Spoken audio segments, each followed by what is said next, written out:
iniciando mais um vídeo hoje aqui no canal. Espero que vocês gostem, tá certo? O vídeo de hoje, ele vai ser um relato sobre os meus estágios de enfermagem que eu fiz recentemente. Se você caiu aqui nesse vídeo de paraquedas e ainda não é inscrito, eu peço que vocês se inscrevam, tá certo? Ativem o sininho de notificação e não deixe de deixar o like. Os meus estágios, então era vídeo que eu buscava muito no YouTube, porque eu queria saber como é que seria e tudo mais. Então eu já vou aqui informando, né, para vocês que não pode gravar, pelo menos aqui no estado onde eu moro, na minha cidade, a gente não pode gravar. E também eu confesso que até se pudesse, eu não tive tempo para, não teria tempo se pudesse para gravar, porque é bem corrido o estágio. Mas aí o meu primeiro estágio, ele foi de introdução à enfermagem, e ele não foi um hospital, ele foi um lar de idosos. Então, foi um dos estágios que eu mais gostei, porque eu pude ver a rotina de um setor que não fosse o hospital. Então, eu gostei bastante de ter ido para lá. Esse lar de idosos que eu fui, ele era tanto de homens quanto para mulheres.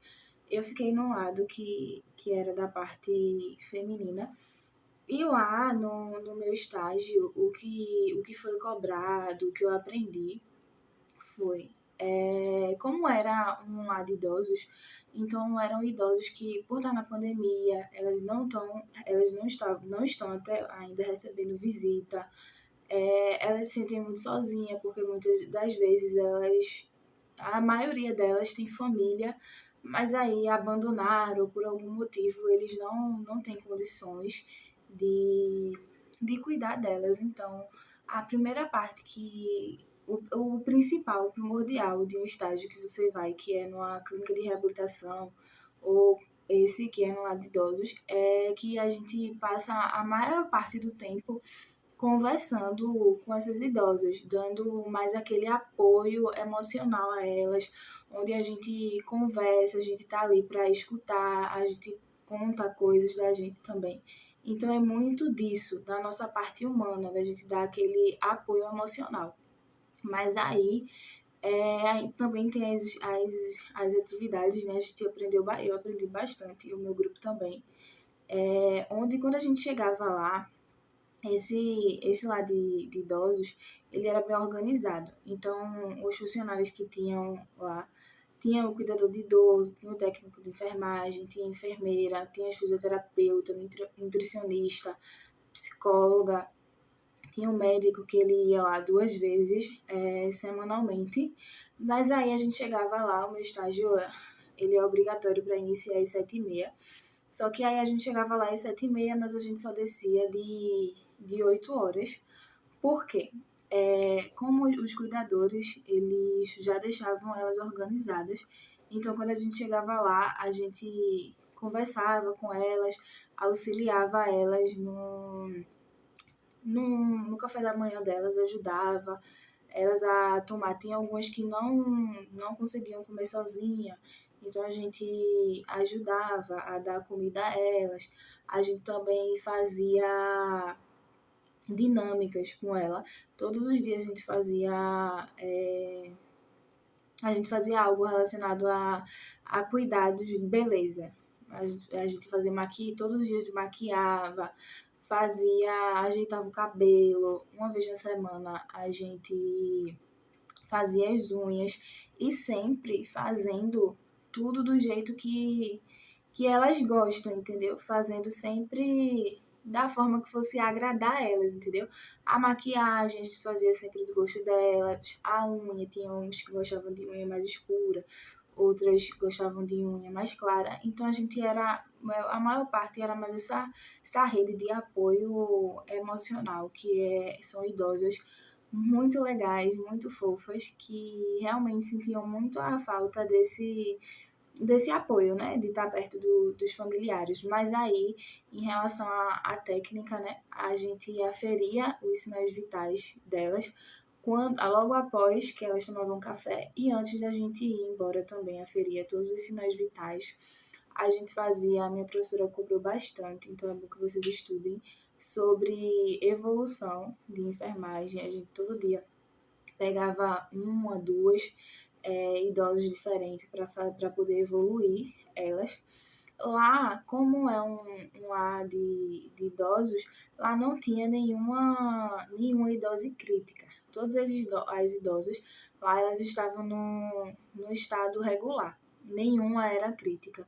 Tinha algumas que era acamada, mas aí não era nenhuma situação crítica. Então, em relação a isso, a lesão por pressão, elas não tinham, porque elas realmente eram muito bem cuidadas. Então, isso foi uma coisa que eu não vi lá.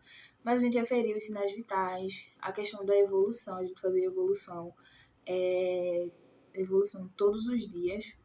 E outra coisa lá, como eram idosas em estado regular, elas tomavam a maioria só tomava remédio de pressão, remédio de diabetes, que era insulina.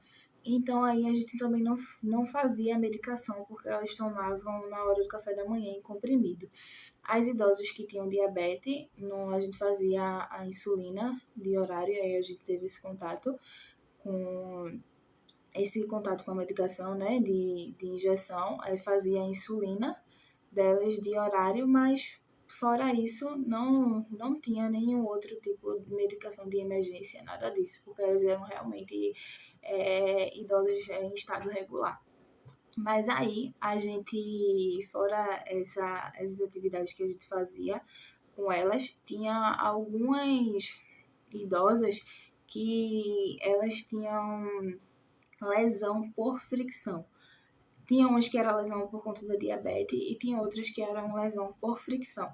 A lesão por fricção é de idoso mesmo isso, que é quando eles batem em algum lugar, aí ocasiona essa lesão. Então a gente fez bastante curativo, porque várias delas, quando estava dormindo, acabava que batia, ou até a maioria também delas eram cadeirantes por questões de idade, da idade mesmo. Tinha uma idosa lá que tinha 110 anos, então foi mais esse cuidado. Então, assim, mesmo que vocês não vá no de introdução à enfermagem para um lar de idosos, uma coisa que você vai ver muito em introdução é os sinais vitais. Então, você precisa saber os termos técnicos de todos os sinais vitais, que o professor ele vai cobrar isso de você. Os outros termos técnicos também, mas principalmente o dos sinais vitais.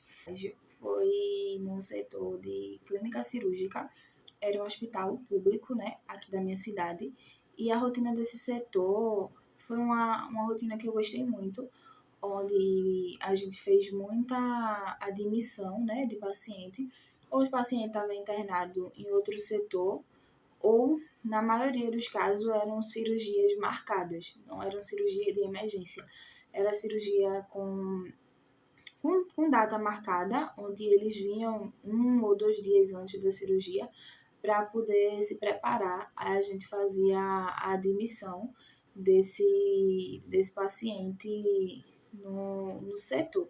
Então, como era que funcionava essa admissão? O paciente, ele chegava e a gente levava ele para o quarto, né, que ele ia ficar. Esse quarto ele não ficava sozinho, tinha 4 leitos em cada quarto.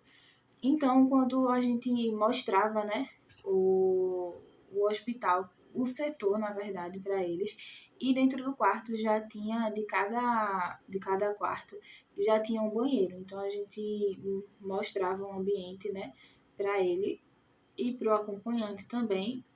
E a gente vinha com a ficha de admissão, onde a gente era primordial a gente fazer essas primeiras perguntas que tinha na ficha. A gente perguntava a data de nascimento deles, perguntava se eles hipertenso, diabético ou se ele tem alguma alergia medicamentosa. E além da gente anotar na admissão para colocar no prontuário dele, tem um quadro que fica em cada leito, onde precisa estar bem claro todas as informações. O nome, a data de nascimento, número do prontuário, se ele é hipertenso, diabético, se ele tem alguma alergia. Então, quando a gente fazia essas perguntas, a gente ia aferir todos os sinais vitais e fazia como se fosse uma evolução, mas não era uma evolução clínica. A gente fazia uma admissão. Basicamente do mesmo jeito, só que muda algumas coisas, mas para vocês entenderem, é basicamente como se fosse uma evolução. Só que aí, ao invés de a gente estar evoluindo, a gente vai estar colocando informações sobre. Então, eu vou finalizando o vídeo por aqui. Se vocês tiverem alguma dúvida que eu não deixei muito esclarecido, vocês podem deixar aí no comentário que eu vou ter o prazer de vir responder. E eu também queria dizer uma coisa para vocês, que vocês estão no estágio, iniciando agora, ou que estão perto, vocês não fiquem tão ansiosos, eu sei que é difícil não ficar, para que isso não venha a atrapalhar, também não se sintam impotentes. Chegando lá, você vai ver que na prática é totalmente várias coisas, é muito diferente da teoria. Então, vão dispostos realmente a aprender a rotina do setor, independente se vai ser aquele setor que você deseja se especializar, se é aquele setor que você vai querer trabalhar, vai ser muito válido todas as experiências que vocês vão ter lá. Estejam todos os dias dispostos a querer sempre mais, a aprender mais, porque aí no final vocês vão ter a sensação que vocês deram o melhor de vocês, o máximo. Não fique um exemplo. Se vocês têm um colega na turma de vocês que para vocês é extremamente inteligente, que eles façam todos os procedimentos certinho e você já tem uma certa dificuldade, não se sintam mal por isso, porque o estágio ele é um ambiente realmente de você estar ali para aprender. Você ainda não se tornou um profissional, vocês estão em busca de ser um profissional de excelência, então aproveitem ao máximo o estágio de vocês. Agradeço por vocês terem ficado comigo aqui até o final do vídeo, espero que vocês tenham gostado, tá? Não esquece de deixar o like e até mais!